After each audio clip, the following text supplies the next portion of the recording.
आतापर्यंत आपण जलाशयातील गाळ काढण्याची प्रक्रिया समजून घेतली आहे.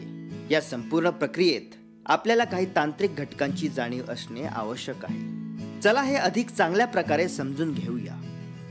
मोजमापाच्या काही मूलभूत एककांपासून सुरुवात करूया, जे आपल्याला हे काम अंमलात आणताना माहीत असणे आवश्यक आहे. सर्वसाधारणपणे जलाशयातून गाळ काढताना मोजमाप हे घनमीटर मध्ये केल्या जातो. काही ठिकाणी क्युबिक मीटर हा क्युबिक फूट CFT मध्ये संदर्भित केला जातो. त्यामुळे CFT मध्ये रूपांतरण लक्षात घेणे उपयुक्त ठरेल. 1 क्युबिक मीटर हे 35.3 CFT च्या सारखे आहे.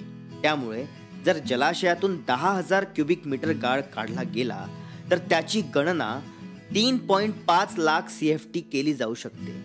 आता आपण पाहू जलाशयातील गाळ काढल्यामुळे त्यामध्ये किती लिटर पाणी साठवण क्षमता वाढते. साधारणपणे 1 घनमीटर गाळ काढल्यानंतर एकूण 1000 लिटर एवढा पाणी साठा तयार होतो. ह्याप्रमाणे जर आपण एका जलाशयातून 10,000 घनमीटर गाळ काढला तर तिथे 1 कोटी लिटर पाणी साठवण क्षमता तयार होईल. या व्यतिरिक्त हे लक्षात घेणे महत्त्वाचे आहे की प्रत्येक जलाशय 10,000 क्युबिक मीटर इतके खोदणे निश्चित केले गेले असले तरी जलाशयाचा भाग आणि आवश्यकतेनुसार 10,000 क्युबिक मीटरचे अतिरिक्त भाग खोदले जाऊ शकते. हे लक्षात घेणे महत्त्वाचे आहे की हे भाग एकमेकांच्या शेजारी असणे आवश्यक आहे.